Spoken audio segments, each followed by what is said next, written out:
नमस्कार, मैं हूं विपुल रॉय एंड वेलकम टू जोश the power of youth only on news nation. और इस समय मैं खड़ा हूं doctor DY Patil institute Pune में और यहां पर अलग अलग स्ट्रीम्स के बच्चे मेरे साथ मौजूद हैं।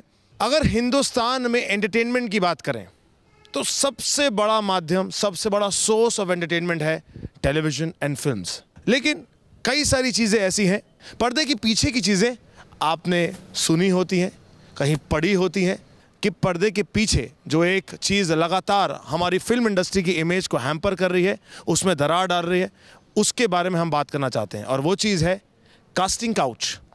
कई सारे न्यूज़ चैनल्स ने स्टिंग ऑपरेशंस किए हैं, कई सारे लोग पकड़े गए हैं, कई सारे रिपोर्ट्स दर्ज किए गए हैं फिल्म डायरेक्टर्स के अगेंस्ट, प्रोड्यूसर्स के अगेंस्ट, कास्टिंग डायरेक्टर्स के अगेंस्ट।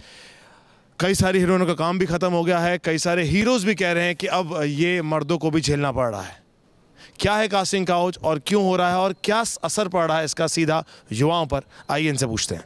कास्टिंग काउच को हम एक फिल्म इंडस्ट्री या फिर बॉलीवुड के ऊपर एक धब्बा मान सकते हैं, जिसकी वजह से लोग डरते हैं फिल्मों में जाने के लिए और माँ बाप भी उनको अपने बच्चों को रोकते हैं कि नहीं बाबा ये गंदी दुनिया, उसमें मत जाओ।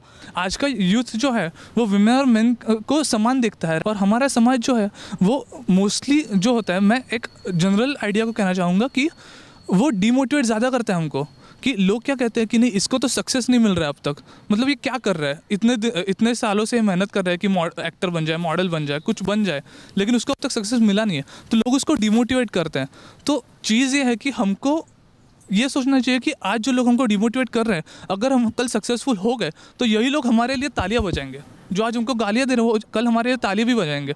तो हमको खुद पे कॉन्फिडेंस होना चाहिए कि अगर मैं अच्छी एक्टिंग करता हूँ और अगर मैं अच्छा एक्टर बन सकता हूँ तो मुझे लोग क्या कहते हैं इस चीज़ से मुझे फ़र्क नहीं पड़ना चाहिए और मुझे अपने गोल को परस्यू करना चाहिए। Sir I think casting couch के लिए पेरेंट्स भी उतने जिम्मेदार हैं, क्योंकि हम लोग देखते हैं रियलिटी शो में छोटे छोटे बच्चे आते हैं, मतलब उनको कुछ समझ में भी नहीं आते क्या खाना है क्या करना है, लेकिन वो अपना टैलेंट सामने रखते हैं जस्ट बिकॉज पेरेंट्स कहते हैं। उनका इतना प्रेशराइज करते हैं उनको, बच्चों को, कि तुमको मतलब यू हैव टू विन, कुछ भी करो लेकिन तुमको सक्सेसफुल होना ही है, ऐसा करके उनको प्रेशराइज़ करते। फिर वैसे ही उनकी साइकोलॉजी बनती जाती है और आगे बढ़ के भी उनको मतलब डर बैठ जाता है मन में कि अगर मैं ऐसा नहीं करूँगा तो पेरेंट्स क्या कहेंगे, समाज में क्या इज्जत रहेगी, ऐसा उनके दिमाग में बैठ जाता है। और उसकी वजह से फिर चाहे कुछ भी हो जाए मुझे सक्सेस बनना है, ऐसा उनके दिमाग में बैठ जाता है। बहुत अच्छा पॉइंट है ये, मैं एग्री करता हूँ, क्योंकि बच्चे जब आर्टिस्ट बनने के लिए मुंबई से शहर में जाते हैं तो पेरेंटल प्रेशर भी बहुत होता है, सामाजिक प्रेशर भी बहुत होता है। क्या कर रहा है तुम्हारा बेटा, क्या करी तुम्हारी बेटी, दिखते नहीं आज के लोग टीवी पे, फिल्मों में, क्यों टाइम ख़राब कर रहे हैं। उस प्रेशर में आकर जल्दबाजी के चक्कर में बहुत सारे ऐसे डिसीजन हो जाते हैं जिनको बाद में लोग रिग्रेट करते हैं। So I agree to your point. और जैसे पेरेंट्स अगर कोई जाना चाहते हैं उस फील्ड में तो उसको एक नेगेटिव फील्ड ऐसे दिखा जाता है, कोई जा रहा है तो पेरेंट्स उसको अपोज करते हैं। अगर पेरेंट्स ने परमिशन दे भी दी तो सोसाइटी उसको एक्सेप्ट नहीं कर पाती है। तो एक होता है कि 4 लोग क्या कहेंगे, तो वो 4 लोग एक डिमोटिवेशन बन जाते हैं कि उस फील्ड में ना जाओ। और as a society, part of society, हमको अपना पॉइंट चेंज करना चाहिए और अगर हम आगे जा रहे हैं उस सोसाइटी में तो हमको ऐसे ये 4 लोगों को निगलेक्ट करके आगे जाना चाहिए। मैं इसका पॉइंट कंटिन्यू करना चाहूँगी कि आजकल क्या होता है कि माँ बाप अपने बच्चों को बताते हैं कि मैं आपका फ्रेंड हूँ, कुछ भी हो बात हो तो मुझे फ्रीली शेयर करो आप। पर पहले कैसे होता था कि एज अ फादर बहुत सारी रिस्ट्रिक्शन डाल दी जाती थी, तो वो बच्चों पे रहता था कि हाँ मुझे ये करना है वो करना है, कुछ ये गलत है वो गलत है। तो आजकल कम हो रहा है कि फ्रेंडली रिलेशन ठीक है पर restrictions are also important in our life. गलत क्या है सही क्या है ये भी हमें जानना ज़रूरी है। Restrictions are important in life, मतलब अगर माता पिता फ्रेंडली नहीं रहेंगे तो अच्छा है। हाँ, मतलब उसका दोनों का बीच का कॉम्बिनेशन होना चाहिए, वो फ्रेंडली भी हो और एज अ फादर भी वो बिहेव करे। फ्रेंडली होना ज़्यादा बेटर है क्योंकि आप खुल के अपने माता पिता से बात कर सकते हैं। फ्रेंडली तो है but little bit restriction are important in respect रहनी चाहिए, लेकिन फ्रेंडली रिस्पेक्ट। हाँ, रिस्पेक्ट भी इम्पोर्टेंट है। I think we as women should take up the responsibility of not yielding to these kind of requests by the directors or producers, क्योंकि पहले का ज़माना अलग था, क्योंकि बहुत कम डायरेक्टर्स थे। आज बहुत ज़्यादा डायरेक्टर्स है और मतलब एक ने चांस नहीं दिया तो दूसरा ज़रूर चांस देगा। तो I think we should just believe in our talent. अगर हम यील्ड नहीं करेंगे तो कोई हमको ज़बरदस्ती कुछ करवा नहीं सकता। और फ्यूचर जनरेशन को भी हमको यही सीख देनी चाहिए कि खुद के टैलेंट पे विश्वास रखो और आगे बढ़ो, you will definitely reach your goal. So that's what I feel. Sir, अगर कोई रीजनल बेसिस पे मूवीज़ कर रहे हैं, जैसे कि अब हम महाराष्ट्र में रहते हैं, जो महाराष्ट्र में जिस लैंग्वेज में मूवीज़ बनती है, वहाँ की भी जो हीरोइंस है उन्हें भी इच्छा होती है कि वो एक ग्लैमरस वर्ल्ड में, जैसे जो हॉलीवुड मूवीज़ है, वहाँ एंट्री करें. अगर उन्हें वहाँ जाना है तो कुछ ना कुछ कॉम्प्रोमाइज़ करना. पर क्यों हो रहा है? अगर आप में टैलेंट है, आप लड़की हैं, आप में टैलेंट है, आप एक्ट्रेस हैं या आप अपने जॉब में क्वालिफाइड हैं, तो फिर आपको ये ज़रिए से क्यों पुश किया जाता है? मुझे लगता है जो सेटिस्फैक्शन लेवल होता है किसी भी पर्सन का, वो कम होते जा रहा है. अगर सक्सेस, सबको एक चुटकी में सक्सेस चाहिए. अभी देखो बहुत इजी, लाइफ बहुत इजी हो गई है. अगर हमें दिल्ली भी जाना है, कहाँ भी जाना है, 1 आवर में फ़्लाइट पकड़ो, निकलो, हम पहुंच गए. वैसे अभी इसमें हमें सक्सेस चाहिए तो हम ऐसा लगता है कि यार चलो ये है, हमें करना है. हम ऐसे एग्जाम्पल्स भी देखते हैं कि पहले भी हो चुका है तो हम भी करते हैं. ऐसे ऐसे फोर्स किया जाता है या सबका माइंडसेट वैसे हो गया कि ये किया तो ही सक्सेस मिलेगा. ऐसे पहले तो ऐसे लगता है नहीं करना चाहिए, बट हमारे पास बहुत एग्जाम्पल्स हो जाते हैं. सबसे पहले हम सुनते भी अगर अरे इसने ये किया, इसको फेम मिल गया, अरे इसने ये किया, इसको फेम मिल गया, तो वी टेक अ स्टेप, हम वो हो जाता है. और फिर बाद में ओके बहुत कर लिया के फिर फेम भी मिल जाता है, फिर वो भी एक एग्जाम्पल हमारे सामने दूसरी लड़कियों के लिए बन जाता है. और एक चीज़ है, हमें अपने मॉरल पे टिके रहना चाहिए और ऐसी स्टोरीज भी पब्लिश करनी चाहिए. बहुत सारे एक्टर्स ऐसे हैं जिन्होंने इसको अपोज करके भी वो सक्सेसफुल हुए हैं. उनकी स्टोरीज पे हमें फोकस करना चाहिए. मोस्टली हम यही दिखाते हैं कि हाँ बाबा फैशन इंडस्ट्री में यही होता है, लोग इस पे प्रभावित हो जाते हैं, इसके बलि पड़ जाते हैं. लेकिन बहुत लोग ऐसे भी है जो इसको अपोज करके भी आगे बढ़ते. तो उनकी स्टोरीज को भी पब्लिश करना चाहिए और उनसे सीख लेनी चाहिए. और हमने अभी जैसे बोला कि सक्सेस स्टोरीज, तो हम बोलते हैं कि शाहरुख खान है, सलमान खान है, ये बहुत बड़े एक्टर है, बहुत ईजी है जाना फिल्म इंडस्ट्री में. लेकिन यही शाहरुख खान पहले क्या था, उसने क्या क्या किया, वो देखना बहुत ज़रूरी है. और ये जो सब है कास्टिंग वगैरह, इससे ना बहुत लड़कियों की ज़िंदगी बर्बाद हो जाती है. क्योंकि एग्जाम्पल ले लो कि एक छोटे से गांव से कोई लड़की आती है आशा लेके कि मैं फिल्म इंडस्ट्री में जाऊँगा, बड़ा एक्टर बनूंगा, लेकिन वहाँ पे जाके उसको टैलेंट को कोई मतलब ये सपोर्ट नहीं करता. बाद में वहाँ पे वो क्या है घर से कि मैं ये करने जाने वाला हूँ, तो घर पे भी नहीं जा सकता. और ये तो ऐसे उसकी लाइफ पूरी बर्बाद हो जाती है. मैं यहाँ पे एक अलग मुद्दा रखना चाहूँगा. आप सब मुझसे शायद सहमत नहीं होंगे, मगर ऑडियंस भी इसके लिए बहुत सी जिम्मेदार है. क्योंकि हम देखते हैं कि एक हीरोइन की झलक के लिए हज़ारों लोग लाइन में खड़े रहते हैं. ये होता है, अगर हम रियली टैलेंट की कदर करते हैं तो हम उसे देखने क्यों जाते हैं. अगर आप टैलेंट की ही कदर करते हैं तो आप मूवी भी देख के घर बैठ सकते हैं ना. सिर्फ एक हीरोइन को देखने के लिए कोई भी प्रोग्राम में हो, हज़ारों लोग भीड़ में लग जाते हैं. किसी XYZ खान का बर्थडे है तो हज़ारों लोग भीड़ में नीचे रहते हैं और ऊपर से सेल्फी लेता है. तो आप तो सेल्फी में दिखाई भी नहीं देते, तो क्या है उसमें? विजुअल लस्ट है एक्टर के लिए. लेकिन आप समझते हैं कि हम युवाओं का समाज भी या पूरा समाज जो है वो भी इसके लिए जिम्मेदार है. और एक बात की, अगर एक्टर के आप देखेंगे मंदिर बनाए जाते हैं तो is he really worth. No offence to Bollywood industry, but मेरे तो ख्याल से अभी तक जब से ऑस्कर फिल्म अवार्ड आए हैं, एक्टिंग बेस्ट एक्टिंग के लिए किसी इंडियन ने तो अवार्ड नहीं लाए. मतलब क्या हम क्वालिटी पे ध्यान दे रहे हैं क्या? Is this happening? हम नॉमिनेट तो ज़रूर हुए हैं कई बार और उम्मीद करते हैं कि आ भी जाए, लेकिन अब तक हाथ आया. एक्टिंग का तो दूर है, म्यूज़िक के लिए मिला है, ठीक है, AR रहमान ने 2 बार मिला है, लेकिन हम नॉमिनेट भी नहीं हो रहे. और फिर भी हम बहुत गर्व से कह रहे हैं कि हाँ हमने 100 ईयर्स कंप्लीट किए हैं, ठीक है, मगर इस दिस क्वालिटी वर्थ. जिस दादा साहेब फाल्के ने इस बॉलीवुड इंडस्ट्री का जन्म किया, I won't say Bollywood but Indian film industry, उसने क्या हार्डशिप की है वो आज के डायरेक्टर्स प्रोड्यूसर्स जानना चाहते हैं क्या?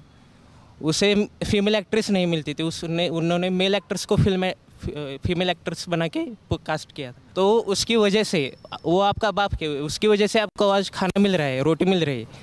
If he has not done that movie तो आ भी जाता, मगर किसे पता है कब आता. आज 100 साल पूरे कर चुके हैं हम, किसे पता है आज कितने साल हुए होते हैं इंडस्ट्री. करेक्ट है, इनको दीजिए.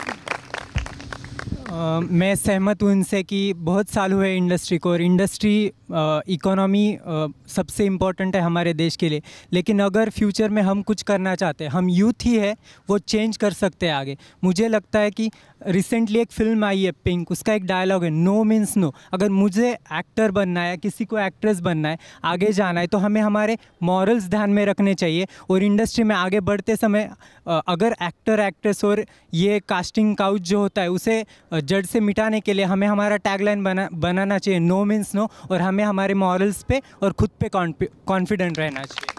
यहाँ पर जो चर्चा का विषय चल रहा है, उस चर्चा के विषय को हमने कई और जगहों पे जाकर वहाँ के युवाओं से पूछा, वहाँ के लोगों से पूछा। कास्टिंग काउच जो फिल्म इंडस्ट्री में, कॉर्पोरेट सेगमेंट में बहुत माना जा रहा है और उसके पीछे बहुत सारी ज़िंदगियाँ ख़राब हो रही हैं, उसके बारे में उनके क्या विचार हैं? अभी गे एंड ऑल चल रहा है, तो इसमें लड़के कॉम्प्रोमाइज़ करेंगे तो उनको रोल मिल जाएगा। जो कॉम्प्रोमाइज़ करेगा उनको आगे बढ़ने का मौका मिलेगा, और जो नहीं करेगा मतलब वो नहीं चाहता कि वो अपनी लाइफ में आगे बढ़ सके। यार ऑब्वियस ही बात है, इट्स द बिग स्क्रीन। सुनने में आता है कि भाई मैंने ये कॉम्प्रोमाइज़ किया, मेरे साथ ये हो गया, मैं वहाँ पे गया and they used me and they keep on like टनकाते रहे, ठस्सा देते रहे। ये बहुत ही बैडली इफ़ेक्ट होता है, not only a children but youngsters के भी काफ़ी ज़्यादा इफ़ेक्ट होता है। देखा जाए तो वो आजकल पैसे लेके हर चीज़ करवाते हैं और सोचते हैं कि हर चीज़ पैसों से हो जाएगी, और या फिर फिज़िकल कुछ करके सब कुछ हो जाएगा। आप ये देखो, लड़कियों की ये रेस्पिरेशन होती है, छोटे शहर से आती हैं, सपने लेके आती हैं, अब उनको कोई एम नहीं दिखता, उनकी ईगो कह लीजिए, उनका आप एक सनक कह लीजिए कि मेरे को फेमस होना है, मेरे को पहुंचना है, इस लेवल पे पहुंचना है मेरे को, मुझे नहीं पता कैसे पहुंचूंगी बट मेरे को पहुंचना है। तो मे बी वो इन चीज़ों की वजह से ये चीज़ बढ़ावा देती है। मुझे लगता है कि हर किसी को आज की डेट में सक्सेस चाहिए, अब वो चाहे सीधे रास्ते से हो या उल्टे रास्ते से हो। मैटर ये कहता है सक्सेस पाना और पैसे कमाना, तो इसलिए कोई लोग टैलेंट का सहारा लेते हैं, तो कोई कास्टिंग काउच का सहारा लेते हैं। चलिए गर्मा गर्म मुद्दे को आगे बढ़ाते हैं और हाँ जी, आप अपने विचार बताइए। कास्टिंग काउच के लिए सिर्फ मतलब डायरेक्टर ही जिम्मेदार नहीं है, एक्टर की भी उतनी जिम्मेदारी बनती है। मतलब आज कैसा हो गया है, फेम बहुत बढ़ गया है, मतलब सबको फेम का अट्रैक्शन हो गया है, इसलिए वो मान लेते हैं अगर कुछ भी कंडीशन अगर रख दी हो तो। लेकिन मेरे हिसाब से क्या है, अगर हम में अगर टैलेंट हो तो ऐसे प्लेटफॉर्म भी है जैसे कि यूट्यूब तो फ्री चैनल है, वहाँ पे उसका इस्तेमाल करके भी हम शॉर्ट फिल्म बना सकते हैं। श्रद्धा शर्मा, ऐसे बहुत से नाम है जो ऐसे यूट्यूब से ही बड़े हुए हैं। आई थिंक डिजिटल इंडिया आ गया है तो इसलिए कास्टिंग काउच की जगह कम होती जा रही है। जी, कुछ कहना चाह रही है? We youth are very aspirant, very passionate about our career. Everyone wants a success in fraction of time, means they don't want to spend much more time. मुझे लगता है कि हम भी मतलब youth are also responsible for that casting call. Actually क्या होता है कि अभी हम लोग जैसे मिडिल क्लास फैमिली से बिलोंग करते हैं, कोई भी लड़की अगर आगे जाना चाहती है तो फिर उनका एक फैमिली बैकग्राउंड होता है, उनकी सोसाइटी क्या सोचती है उनके बारे में, वो भी डिपेंड करता है। लेकिन डिपेंड करता है उस पर्सन पे कि तुम क्या करना चाहते हो। एक्चुअली तुमको आगे बढ़ना है, नहीं बढ़ना है, आपको आपकी फैमिली का ही सोचना है। अब हाँ, अगर हमेशा सोचते रहेंगे लोग क्या कहेंगे, लोग तो हमेशा ही कहने वाले हैं। लोग तो अच्छे को भी बोलते हैं, बुरे को भी बोलते हैं, उनका कोई फॉल्ट नहीं है, वो तो हमेशा बोलते ही रहेंगे। लेकिन बट डोंट थिंक अबाउट लोग क्या कहेंगे। और इस मुद्दे को हमने हिंदुस्तान के अलग अलग शहरों में अलग अलग युवाओं से पूछा और जाने उनके विचार, उनकी राय। सुनिए उनका क्या कहना है। One of them is ready to sleep with the director, so that girl is getting the chance, and the one who's talented is not.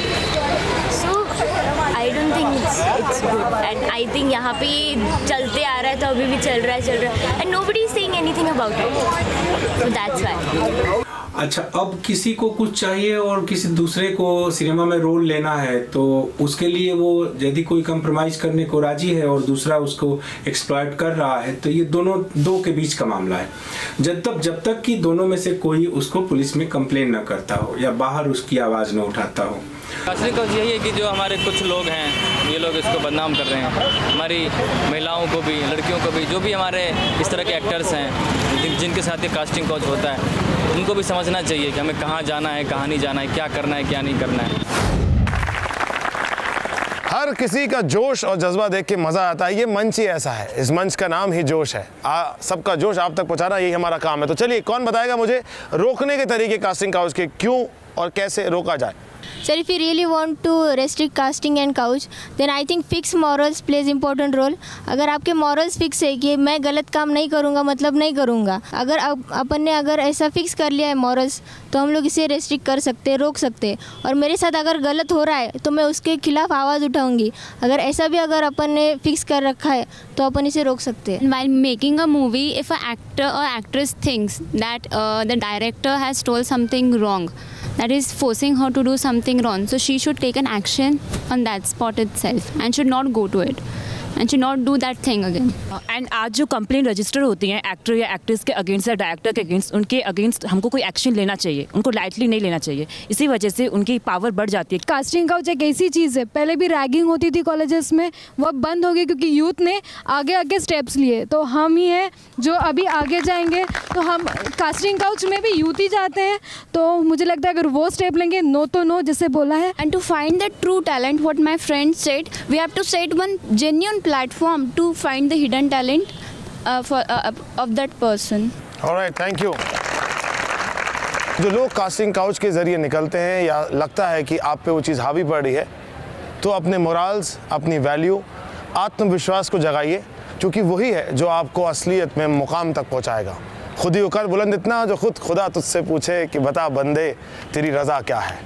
इसी बात पे मैं लेता हूं अलविदा।